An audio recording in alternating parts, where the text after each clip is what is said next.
não quero, irmãos, que ignoreis este mistério, para que não sejais presumidos em vós mesmos, que veio o endurecimento em parte a Israel, até que haja entrado a plenitude dos gentios. E assim todo Israel será salvo, como está escrito: virá de Sião o libertador, e ele apartará de Jacó as impiedades. Esta é a minha aliança com eles, quando eu tirar os seus pecados. Quanto ao Evangelho, são eles inimigos por vossa causa. Quanto, porém, à eleição, amados por causa dos patriarcas. Porque os dons e a vocação de Deus não são irrevogáveis. Porque assim como vós também, outrora, fostes desobedientes a Deus, mas agora alcançastes misericórdia à vista da desobediência deles, assim também estes agora foram desobedientes para que, igualmente, eles alcancem misericórdia à vista da que vos foi concedida. Porque Deus a todo encerrou na desobediência, a fim de usar de misericórdia para com todos. Nós vivemos um tempo onde muito se fala de igreja, fé e religião. Fala-se de tudo, desde como obter sucesso em sua vida financeira a resolver problemas emocionais. No entanto, muito pouco se fala da centralidade da mensagem do Evangelho, a salvação em Cristo Jesus. Durante os próximos domingos, nós abordaremos a salvação, mostrando a necessidade da consciência da queda, o pacto de salvação em Cristo Jesus, a pessoa de Jesus como mediador e a importância da fé para a salvação. Eu quero convidar você a se juntar comigo nessa caminhada para juntos nós aprendermos mais sobre a salvação em Cristo Jesus. Quando, no final do ano passado, eu me debrucei sobre o planejamento de mensagens para o ano de 2016 na nossa igreja, algo falava no meu coração, desde o início, desde o momento que eu comecei a orar sobre as mensagens que seriam pregadas este ano na igreja, e algo muito forte falava no meu coração, e eu tenho certeza que é o Espírito Santo de Deus, para que a gente neste ano tivéssemos alguns momentos em que pudéssemos meditar sobre doutrinas essenciais da vida cristã. Por isso nós tivemos já no mês de fevereiro, março, uma série de mensagens sobre a graça de Deus. Hoje nós estamos iniciando uma série de mensagens sobre a salvação. E no segundo semestre nós vamos ter uma outra série de mensagens também sobre temas doutrinários. Esta série de mensagens, de maneira muito específica, nós estamos recorrendo a um dos símbolos de fé da Igreja Presbiteriana Independente do Brasil, que está servindo como base para a preparação dessas mensagens e que nós vamos ler um pouco durante a mensagem de hoje. Trata-se da Confissão de Fé de Westminster. Nós estamos usando o capítulo 6 hoje, a partir do próximo domingo, capítulo 7, capítulo 8 e capítulo 14. E nós vamos recorrer a ela constantemente. Salvação. Antes de falarmos de salvação, nós precisamos falar sobre a queda. Muitas pessoas passam pela igreja sem tomar ciência de sua condição de pecadores. Reconhecer-se como pecador é essencial para a vida cristã. É a consciência do pecado que nos difere dos não cristãos. Ao longo da história do cristianismo, muitos são os exemplos de cristãos que ressaltaram a necessidade do reconhecimento do pecado e do ser pecador como parte essencial do ser cristão. O apóstolo Paulo, Santo Agostinho, João Calvino são grandes exemplos de tal atitude. Acontece que em nossos dias, falar de culpa, do pecado, do erro, é sempre incômodo. Nós preferimos ouvir sobre bênçãos, sobre paz, sobre amor. Nós preferimos ouvir sobre a graça salvadora. Nós preferimos ouvir sobre a consequência da graça de Deus na nossa vida, mas nós não gostamos de falar dos nossos erros, da nossa culpa e do nosso pecado. E falar da condição de pecadores é necessário para reconhecermos que nossa vida não é nada. Não é absolutamente nada. Esse é o capítulo 6, a Confissão de Fé de Westminster, trata da queda do homem, do pecado e do seu castigo. Nele, em 6 itens, são abordadas as questões concernentes a essa queda. E nós vamos nos debruçar agora sobre esses itens e compreender melhor a necessidade de reconhecer nossa condição de pecadores. Eu quero convidar você a ler comigo este primeiro item. Vamos ler todos juntos? Nossos primeiros pais, seduzidos pela astúcia e tentação de Satanás, pecaram ao comer um fruto proibido. Segundo o seu sábio e santo conselho, Deus permitiu esse pecado deles, havendo determinado, ordenado para a sua própria glória. O homem e a mulher foram postos no jardim, e a eles foi dada a ordem de não comerem do fruto da árvore do bem e do mal. No entanto, seduzidos pela serpente, a mulher e o homem comeram, rompendo com o pacto de obediência feito entre Deus e o homem. Tal desobediência pode parecer-nos distante, mas não é. Paulo, ao escrever aos Coríntios, afirma: mais receio que assim como a serpente enganou a Eva com a sua astúcia, assim também seja corrompida a vossa mente, e se aparte da simplicidade e pureza devidas a Cristo. Portanto, tal desobediência não foi exclusividade de Adão e Eva. Tal pecado, no entanto, não foi um erro no projeto de presciência de Deus. Antes, sempre fez parte dos desígnios de Deus. Paulo escreve aos Romanos dizendo: sobreveio a lei para que abundasse a ofensa, mas onde abundou o pecado, superabundou a graça, a fim de que, como o pecado reinou pela morte, assim também reinasse a graça pela justiça para a vida eterna, mediante Jesus Cristo, nosso Senhor. E mais à frente ele continua: porque Deus a todos encerrou na desobediência, a fim de usar de misericórdia para com todos. Não havia surpresa para Deus no erro de Adão e Eva, porque ele não tinha expectativas quanto a Adão e Eva. Ele sabia que a queda aconteceria, ele sabia que o erro aconteceria. E assim como Adão e Eva erraram, nós também erramos. Vamos continuar olhando para a confissão de fé no item 2. Leia comigo. Por esse pecado, eles decaíram da sua retidão original e da comunhão com Deus, e assim se tornaram mortos em pecado e inteiramente corrompidos em todas as faculdades e partes do corpo e da alma. O pecado causou um efeito devastador na criação, principalmente na humanidade. E o que me chama a atenção neste item da confissão de fé é como ela aponta os efeitos do pecado na humanidade, inteiramente corrompidos em todas as faculdades e partes do corpo e da alma. O pecado não corrompe apenas a espiritualidade do ser humano. O maior erro a que somos levados a crer é que o pecado tem efeito apenas nas questões espirituais de nossa vida. Tal engano se dá pelo fato de nós colocarmos a espiritualidade no departamento.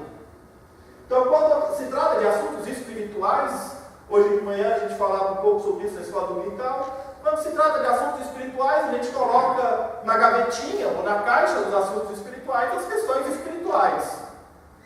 E aí, se alguma coisa acontece na minha vida que eu não tenho resposta, se eu não tenho resposta, é mistério, é espiritual, eu vou lá na caixa da espiritualidade para resolver. Só que o pecado, ele não rompe apenas com a nossa espiritualidade, ele não acaba apenas com a nossa alma, ele interfere no nosso corpo por inteiro. Por inteiro. A queda nos corrompeu de todos os nossos aspectos, físicos, emocionais. Não fomos apenas corrompidos espiritualmente, mas o nosso corpo, as nossas habilidades e as nossas faculdades psicológicas, mentais, psíquicas, todas elas foram corrompidas.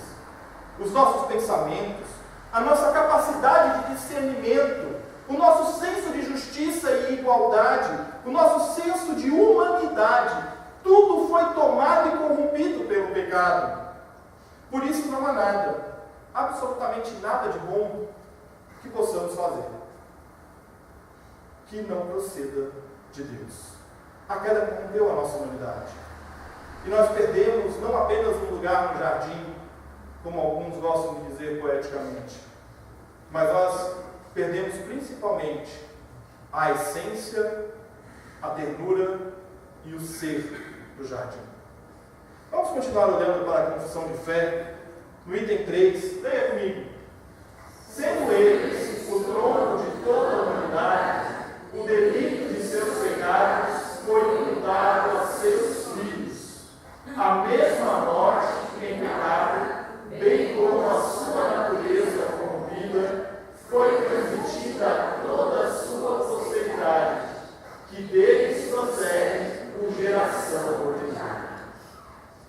Definição bíblica disso que nós acabamos de ler está em Romanos 5,12. Assim como por um só homem entrou o pecado no mundo, e pelo pecado a morte, assim também a morte passou a todos os homens, porque todos pecaram.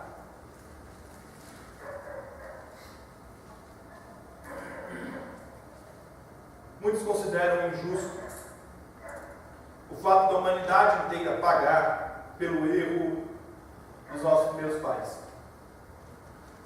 E se nós usarmos a meritocracia, está errado. Né? Quem errou foram eles, não fui eu. Por que eu tenho que pagar? Né? Para nós cristãos, no entanto, este argumento parece absurdo, mas ele precisa ser considerado na ótica daqueles que não conhecem a mensagem da salvação. O erro de Adão e Eva recai sobre a sua descendência. Assim, ao serem profundamente afetados e transformados pelo pecado, podemos dizer que são impressos em seu DNA as consequências do erro. O próprio Jesus, ao conversar com Nicodemos, ele trata dessa herança lá em João capítulo 3. Ele diz o seguinte: o que é nascido da carne é carne, o que é nascido do Espírito é Espírito. Jesus aqui não está dizendo que nós devemos cuidar apenas da nossa parte espiritual e renascer espiritualmente, mas ele está afirmando que não dá para nascer para a nova vida se não morrer na vida antiga. Ou seja, é preciso que a nossa natureza corrupta seja mortificada para que possamos renascer pelo agir do Espírito Santo, para vivermos hoje a vida que Deus nos oferece. Nós herdamos em nossa essência o pecado. E é sobre isto que fala o próximo item da confissão de fé. Leia comigo. Dessa confissão original, pela qual ficamos totalmente indispostos, adversos a todo bem e inteiramente inclinados a todo mal, procedem todas as transgressões atuais.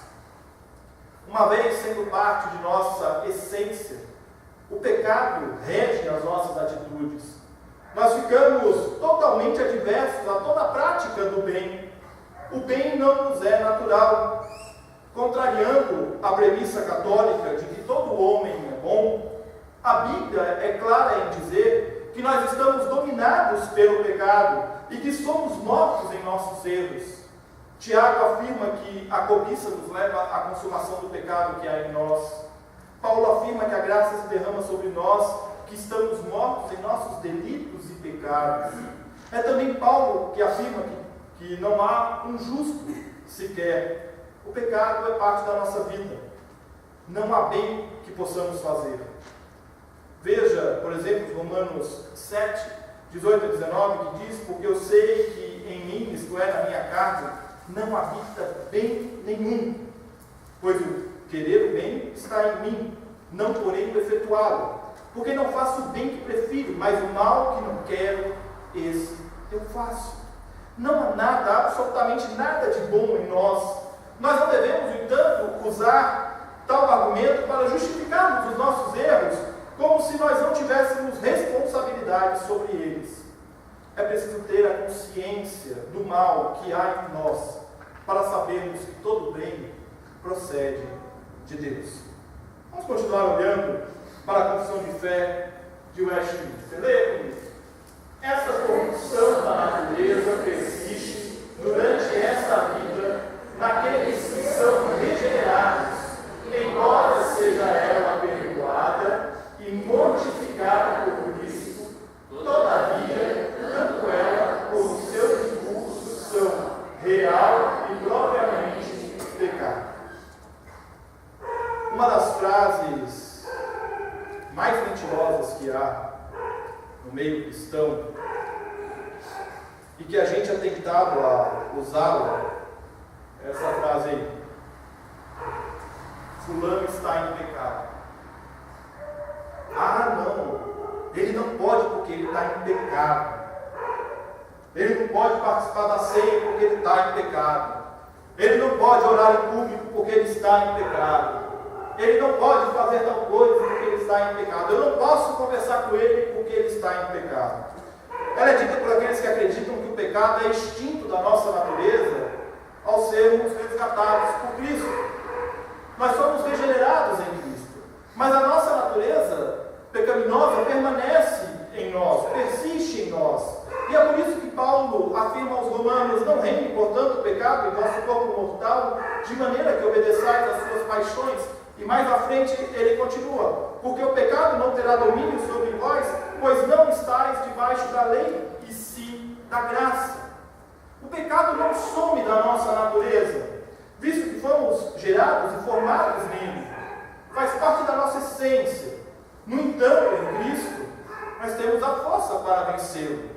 Hoje de manhã, na aula de escola dominical, sobre o livro de Efésios, nós estamos estudando o livro de Efésios na escola dominical, e na aula da escola dominical hoje de manhã foi falado um pouco sobre isso, de como a nossa vida regenerada em Cristo, ela vai sendo preenchida gradativamente, gradualmente pelo Espírito Santo. E como este preencher do Espírito Santo vai transformando gradualmente a nossa vida. E que nós só chegaremos a esta plenitude de vida quando estivermos na glória. Mas que nós podemos experimentar esta plenitude de vida hoje, aqui, na igreja, no corpo de Cristo. Porque o amor de Deus se derrama sobre a minha vida e sobre a sua vida. E nas nossas experiências com o amor de Deus, nós podemos experimentar a plenitude do amor. O meu testemunho de fé se soma ao seu testemunho de fé. E no somar dos nossos testemunhos, nós temos uma leve dimensão da plenitude da graça de Deus. Por fim, vamos olhar mais uma vez para a confissão de fé. Vamos ler todos juntos. Todo pecado, tanto original como atual, sem transgressão da justa lei de Deus e contrário a ela, torna pela sua própria natureza culpado o pecador, e por essa culpa ele está sujeito à ira de Deus e à maldição da lei, portanto, sujeito à morte com todas as misérias espirituais, temporais e eternas. Você se reconhece culpado diante de Deus? Quantos são os erros que você confessa? Ao confessar o seu pecado a Deus, você dá nome aos seus pecados? Você os enumera? Tal atitude é essencial para reconhecer a natureza pecaminosa na qual vivemos. Porque reconhecer-se pecador não é fazer-se de coitado, de vítima, mas é reconhecer o poder de Cristo que transforma a realidade das nossas vidas. Nós somos culpados, sim, com todos os nossos pecados. Nós estamos sujeitos à ira e às penas da lei, à morte e às misérias espirituais, temporais e eternas. No entanto, Cristo toma sobre si toda a nossa culpa e pecado. É por isso que anualmente, quando nós chegamos na Semana Santa, eu enfatizo a necessidade de nós celebrarmos, como nós o fazemos, o culto da Sexta-feira da Paixão. Porque nós precisamos encarar os nossos erros, a nossa culpa, e vê-los todos ali pregados no madeiro. Você reconhece os seus pecados? Você consegue olhar para a sua vida e ver aonde você tem errado?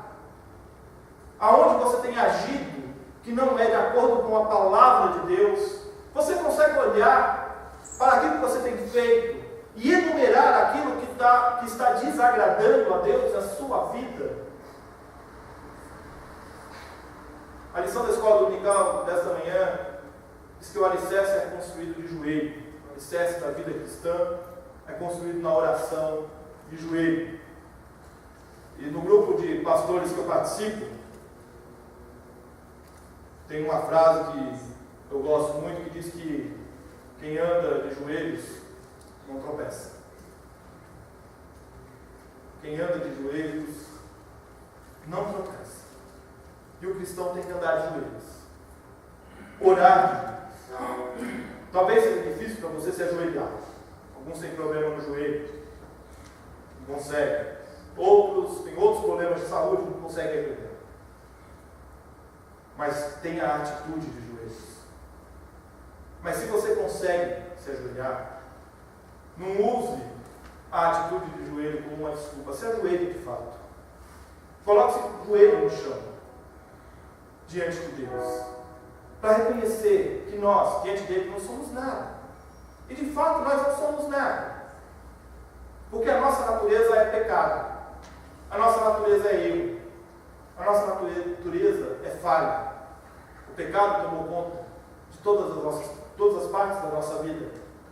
No entanto, de joelhos diante de Deus, eu posso chegar diante do Pai e dizer: Pai, toma aqui a minha ganância, toma aqui a minha cobiça, toma aqui a minha mentira, toma aqui a minha maledicência, toma aqui o meu erro, toma aqui o meu pecado, e transforma a minha vida, para que eu não erre mais, para que eu não volte mais a cometer os erros.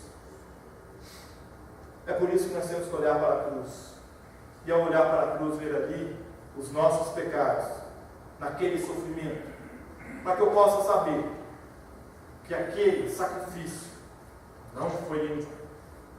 Concluindo, pecado, quer o original, quer o da nossa geração, nos torna culpados diante de Deus. E por conta dessa culpa nós estamos sujeitos à ira de Deus. O que nós precisamos é tomar conhecimento de nossa condição de pecadores, para que compreendamos a necessidade de sermos transformados em Cristo Jesus, para cumprir a vontade de Deus. Avalie sua vida e veja o quanto você está distante da vontade de Deus. Arrependa-se, ore, peça a orientação do Espírito Santo para a sua vida.